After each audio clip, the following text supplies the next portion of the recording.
So, Masters, today's session is about Kriya Yoga. And let's start today's session with a very beautiful and a joyous cosmic chant, which is Joy, Joy, Joy, ever new joy, Ananda, Ananda, Nitya Naveen Ananda. So the second line is just the Hindi translation of the first line, which is in English. And Masters, you are most welcome to unmute yourself and sing along this beautiful cosmic chant. And as the chant is, which is so much filled with joy, and when we sing this chant, then the ever new joy will fill us. It will fill us in our hearts and in every cell of our body, that we will vibrate with nothing but joy. So let's all sing. Masters, you're most welcome to unmute yourself and sing along.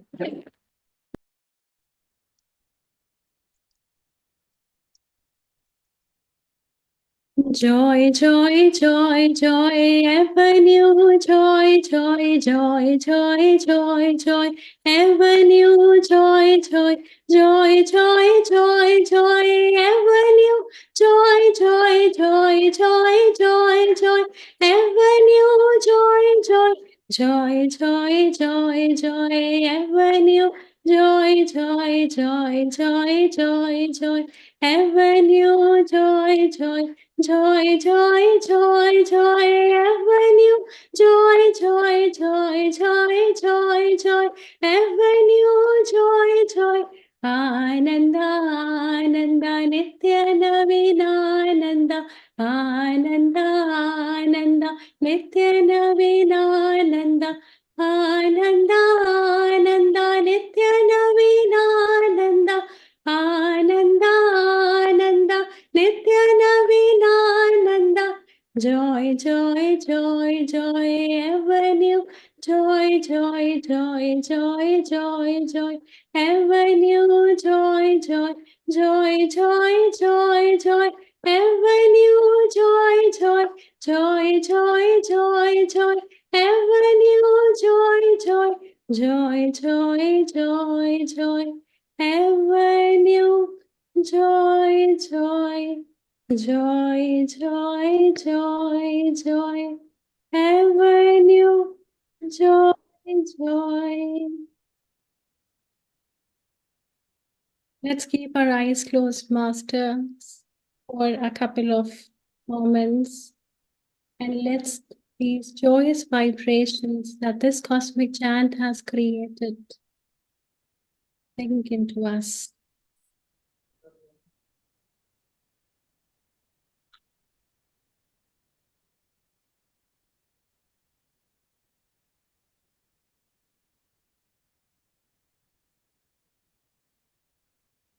And with these joyous hearts, let's pay our gratitude and humble reverence to the Divine Mother, to Mahavatar Babaji, Tehri Mahasya Ji, Swami Shri Yukteswar Ji, and Paramahansa Yogananda Ji.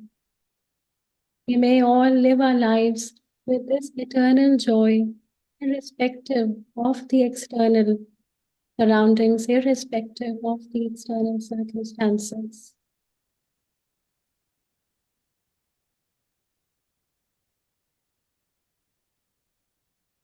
Gently opening your eyes, Masters.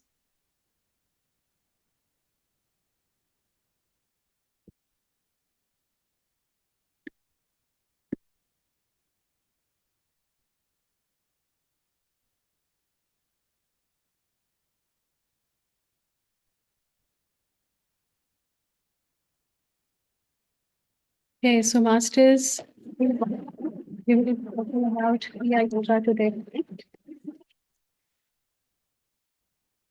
And Masters, Kriya Yoga, this is a very interesting and sacred part of the book. And we have seen that this word Kriya Yoga, it comes into this book a couple of times before. And today let's learn about what Kriya Yoga is and what its significance is. So the practice of Kriya Yoga, it is a very ancient science which has been used since millenniums ago. The practice of Kriya Yoga has been there since the times of Lord Krishna. And then it was Mahavatar Babaji who revived the practice of Kriya Yoga, which had got in the dark ages of Kali Yuga.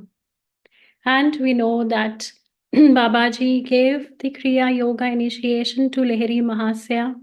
And from Lahiri Mahasya, it was passed to Swami Sri Yukteswarji, from Swami Sri Yukteswarji to Paramahansa Yogananda, and through Paramahansa Yogananda, hundreds and thousands of people, they have received the Kriya Yoga and have been practicing religiously.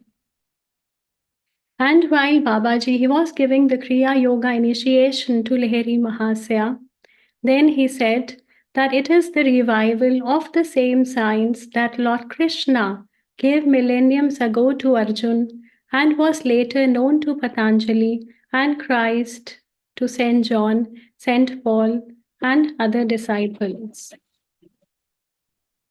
So, with this, we get to know that Kriya Yoga has been in use since times immemorial, and all the ancient saints and rishis like Patanjali, like Lord Christ, they all were in awareness of Kriya Yoga and they were all practicing Kriya Yoga.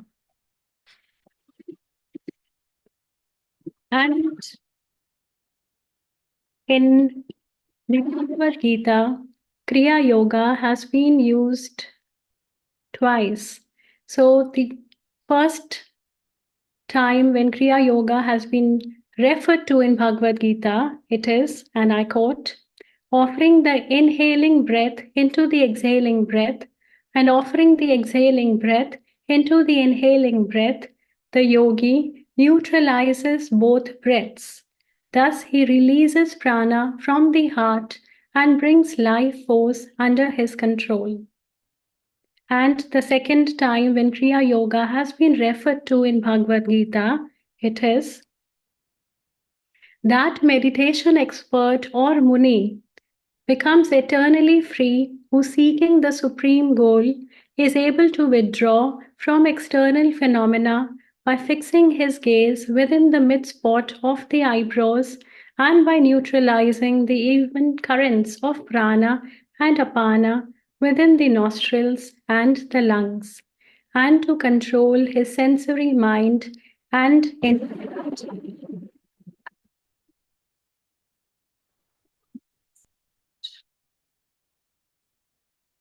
banish desire, fear, and anger.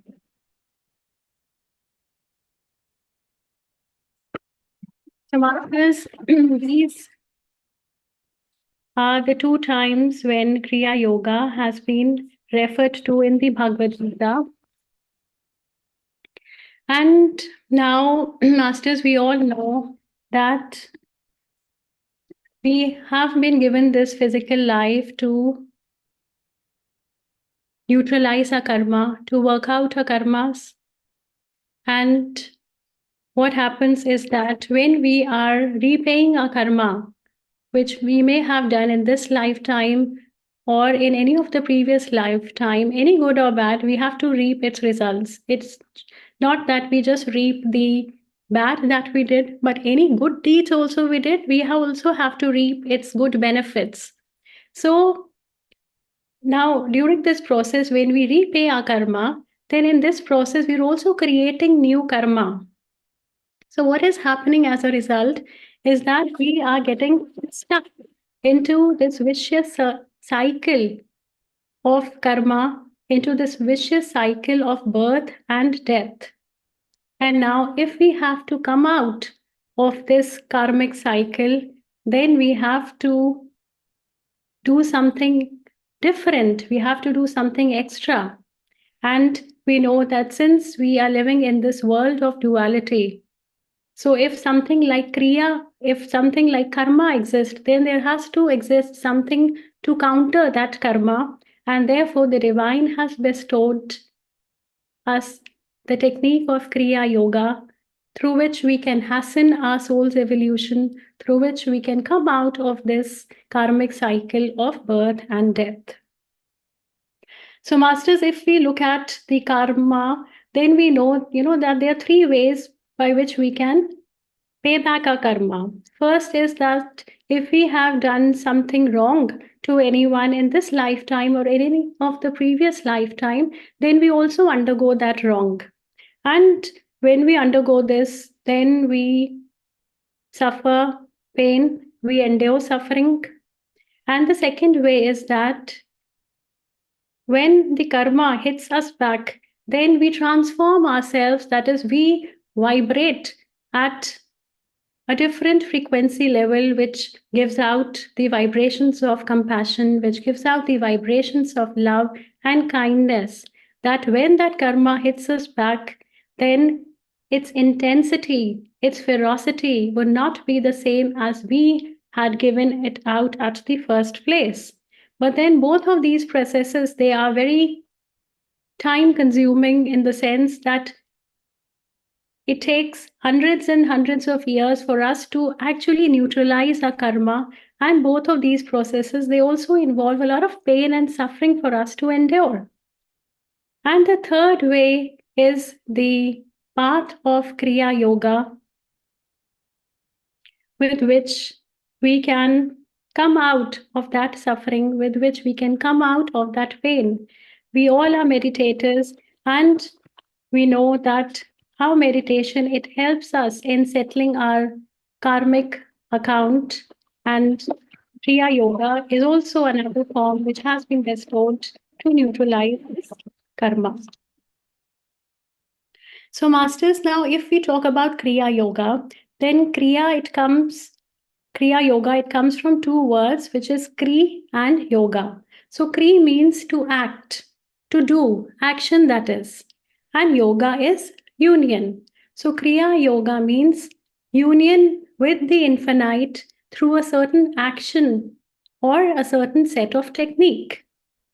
And in a literal sense, Kriya Yoga is a set of breathing techniques by which human blood is decarbonated and it is recharged with oxygen. So, what happens is that with every exhalation, we are decarbonating our bodies, and with every inhalation, we are taking in the oxygen atoms within our bodily systems. Now, if we take the normal scenario, that is, if we only take a normal breathing, then we only take that much of oxygen into a bodily system that is sufficient enough to make us survive. That is only sufficient enough that we live in this physical world, that we are able to perform our worldly duties. But the amount of oxygen atoms is not sufficient enough that if we want to heal any of our physical, mental, or emotional challenges, then we want extra energy for that. We want extra oxygen atoms for that. Right?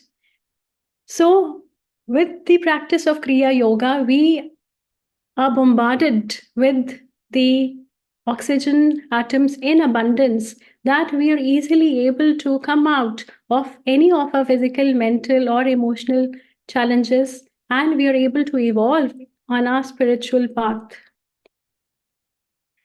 So, masters, in this book, we have spoken about so many saints who have created miracles.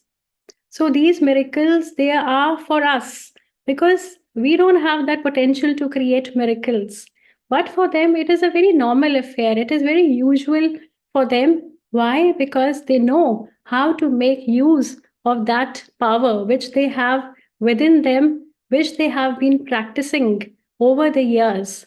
So when we spoke about the saint with two bodies, that is Swami Pranavananda, who could materialize himself and dematerialize himself and be at two places at the same time, or Ram Gopal Mazumdar, who was known as the sleepless saint, or Nagendranath Bahaduri, who could so effortlessly levitate in the air, or the perfume saint who could manifest any fragrance, or the tiger Swami who could not only fight, but also tame the most ferocious tigers of Bengal.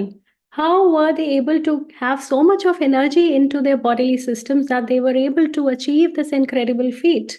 That was by their religious and sincere practice of Kriya Yoga through many, many years. So now what happens in Kriya Yoga is that the inhalation, which is the prana, is offered to the apana, which is the exhaling air. So as we just read the lines which were mentioned in the Bhagavad Gita, that is when the prana is offered to the apana, and when the apana is offered to the prana, then this leads to neutralization or balance of these two breaths. That is, both the prana and the apana, they neutralize, they balance. And when this neutralization of these two life currents takes place, then what happens is that we reach a breathless state where we are not breathing at all. And at that time, a lot of prana shakti is released from our bodily organs. So now, masters, we know that we have so many bodily organs within us which function 24/7 even when we are sleeping, like the heart. Heart is pumping blood when we are sleeping. The lungs, they are also working. That is, the lungs which are responsible for the respiration. They're also working 24/7 even while we are sleeping. So this means that these organs, they get no rest. But when we reach that superconscious state, when the neutralization of these two life currents happens, then so much of prana shakti is released from these organs, who are then put to rest. And the yogi, the master who knows how to use this extra supply of life force, this extra supply of prana shakti, then he can do anything that he desires. So, for example, if we take heart, then we know that our heart, it pumps blood, it contracts, it expands, it contracts, it expands at a speed of 72 times per minute. So this makes it around 1 lakh times in one single day. So that much of work our heart does in every single nanosecond. And imagine how much energy the heart requires just to contract, expand, and to supply blood to our entire body. And now, when the neutralization of these two life currents takes place, then so much of energy is released from our heart, from our lungs, and all the bodily organs are then put to rest, that then all the energy channels, all the nadis, they start getting purified. All the frozen energy that we may have had, it starts moving within the bodily system. And that is how all the vrittis, all the physical, mental, or emotional vrittis that we may have had in our life, it starts dissolving. So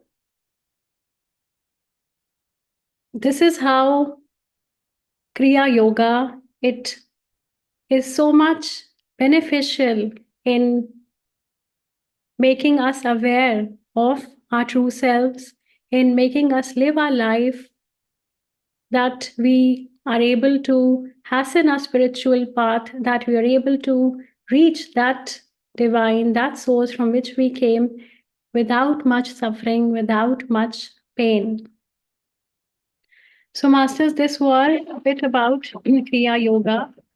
And now, another very beautiful concept that has been mentioned in this is the states of samadhi. So, this is a very important concept to know. And there are two states of samadhi. So, first is the sarvikalpa, which is the initial state of samadhi. And then we have the nirvikalpa samadhi, which is the highest level of samadhi one can achieve. So, kalpa means time. So Sarvikalpa Samadhi is which is controlled by time. And Nirvikalpa Samadhi is which goes beyond time, which cannot be controlled by anything. So when we sit in for meditation and we reach that superconscious state where our ego is dissolved, where the sense of I gets dissolved, and where we are in communion with the divine, where we experience that communion with the cosmic spirit, then that is the state when we have experienced the Sarvikalpa Samadhi.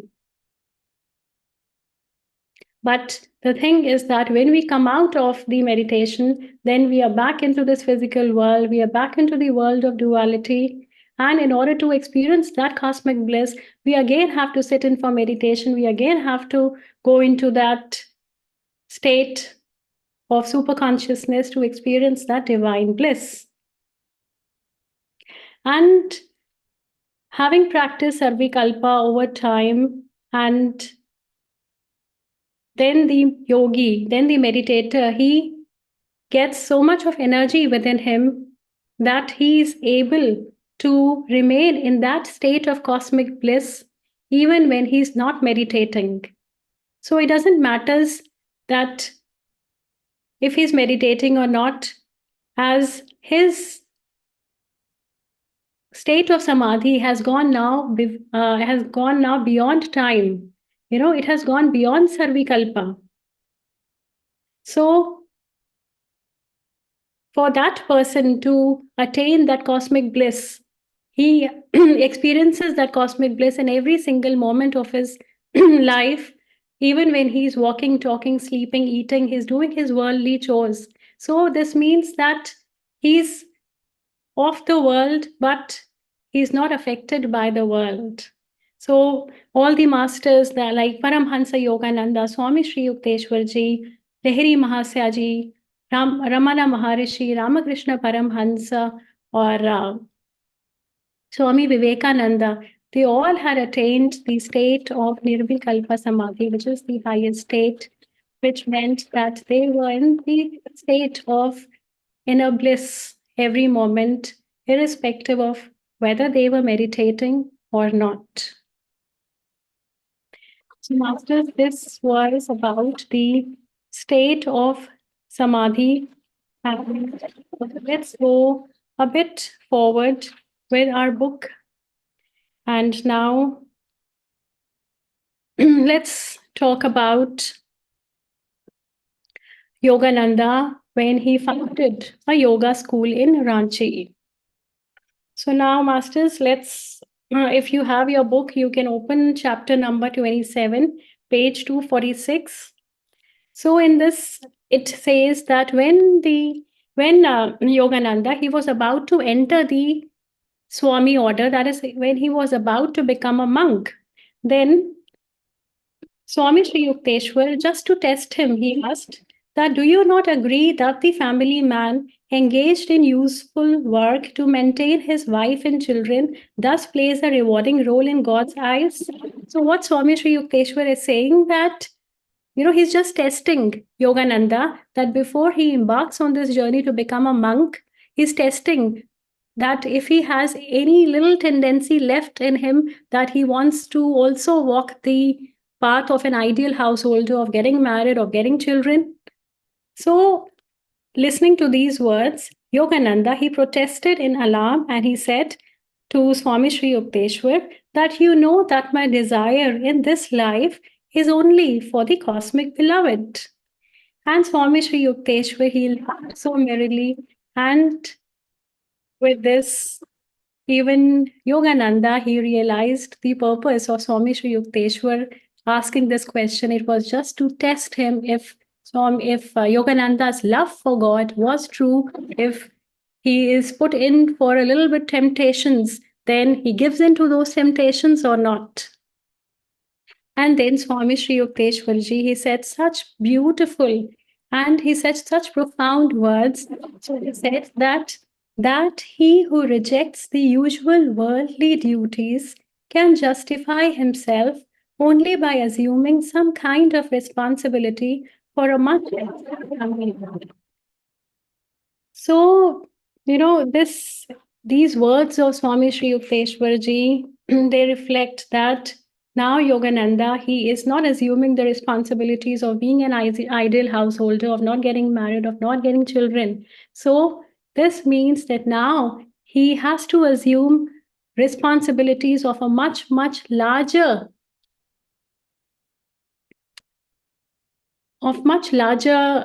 proportion, that now the whole humanity is his children, and now he has to work for the betterment of the entire humanity. The people of this world are his children, and he has to help them evolve in their spiritual journey.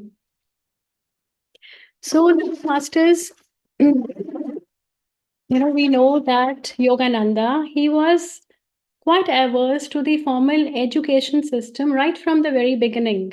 We know that how hard it was for him to attend his high school and also to attend his university, because he knew that whatever he's studying, that would not be of much use to him, as his heart and soul lied in walking the spiritual path, in learning what actually really matters. And so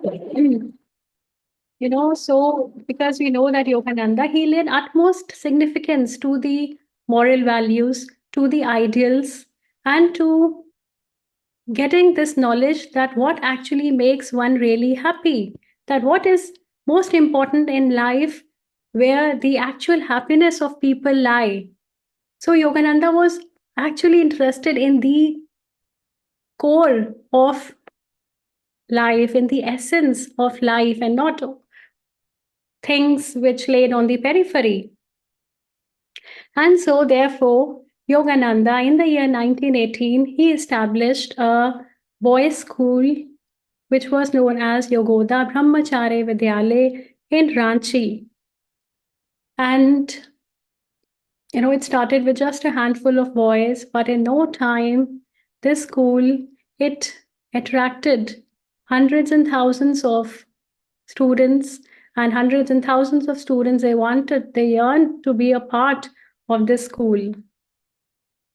And so one day what happened was that Yogananda's father, he came to his school to meet Yogananda. And we know that Yogananda's father, he had offered Yogananda a very eminent position in the Bengal Nagpur railways, which Yogananda had declined because he wanted to become a monk and he wanted to walk this path of becoming a renunciant. So this had hurt his father.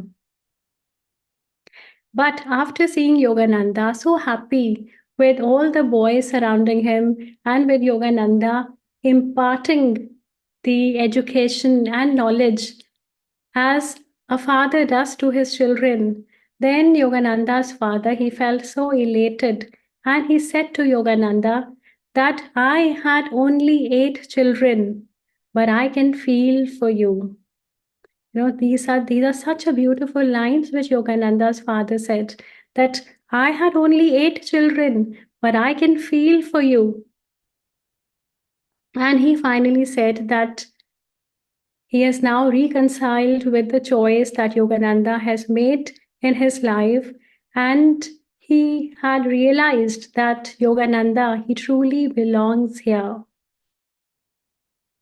So, masters, for every parent, it is very difficult to accept that his child would not lead a life of an ideal householder, that he would not get married, that he would not have any children, but rather he would devote his entire life to the cosmic beloved.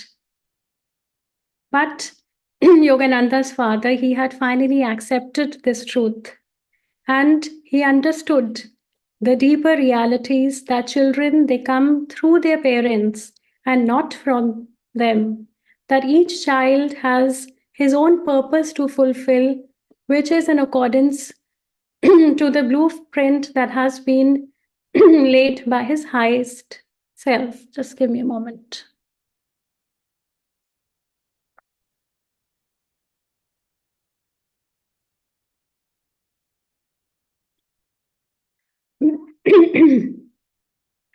So, Yogananda's father, he realized that every child has his own purpose to fulfill in this life, that every child has a destiny which he only has planned, which is according to the blueprint that has been planned by the higher self.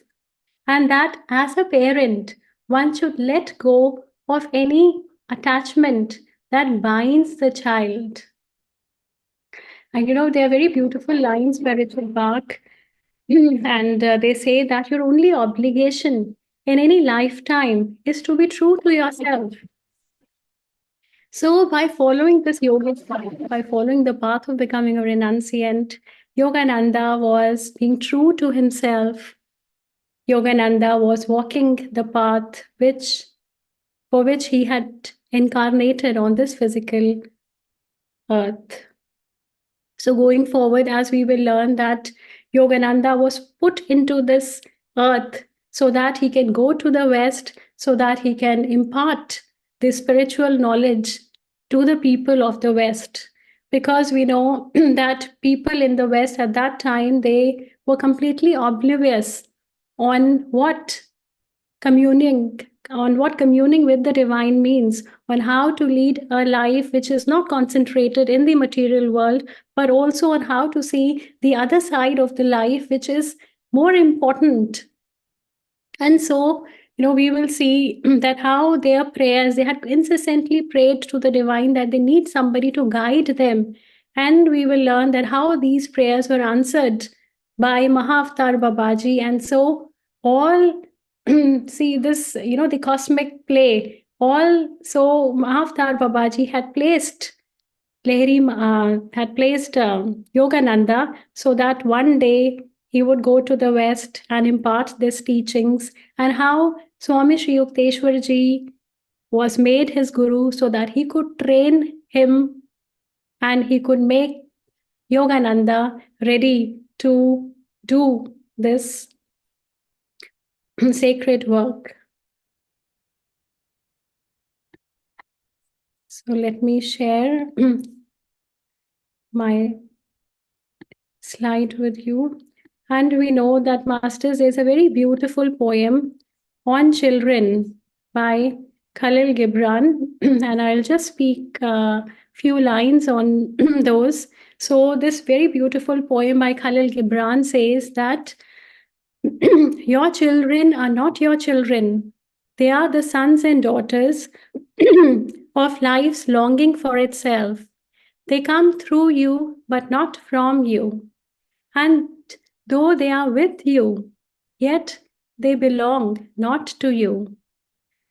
You may give them your love, but not your thoughts, for they have their own thoughts.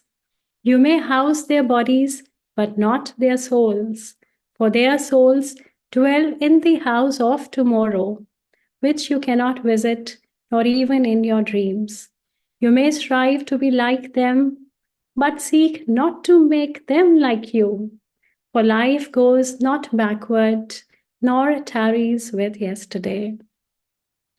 So, Masters, we have also heard this poem a lot of times, but this holds such a beautiful significance, and this holds so much truth in the case of Yogananda and his relationship with his father. When his father, he realized this profound truth that Yogananda, he took birth through him, but then Yogananda, he does not belongs to him, and that Yogananda's father, he cannot tell Yogananda to follow which path. For Yogananda, he has taken birth in this physical body to serve and to have his own purpose in his life. And Masters, now on the screen, we see Yogoda Satsang Brahmachari Vidyalaya. And this was the boys' school which was founded by Yogananda in Ranchi. Such a beautiful school this is, with lush greens around. And here, mostly when the children were taught in the school, then they were not taught in the closed doors. They were taught under open blue skies. They were taught under the trees. And what was taught was they were taught yoga, they were taught meditation, health and physical development, they were taught the teachings of the scriptures. So apart from imparting the moral values, what all they were taught was what actually is useful in living this life meaningfully. And this is Yogananda's picture with the boys' school in Ranchi. So you see here Yogananda along with so many boys. So this was one of the picture available. So I just thought of sharing it with you.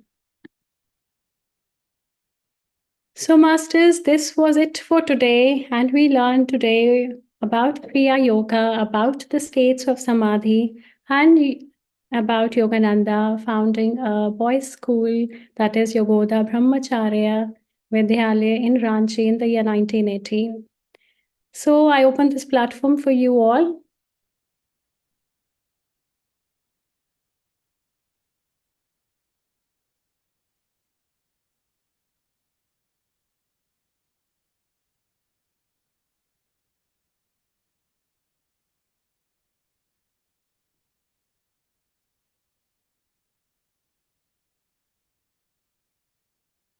Okay, Master. So if you don't have any sharings or any questions, then let's move ahead with our meditation for today. And let's take a couple of moments to settle ourselves and be ready for the meditation.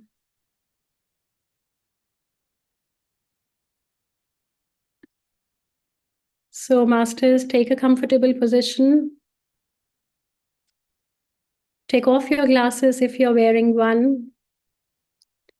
And you may take back support if you want, but try to keep your spine and neck straight. A straight spine allows the energy to flow freely through the body, and it also helps you to stay alert.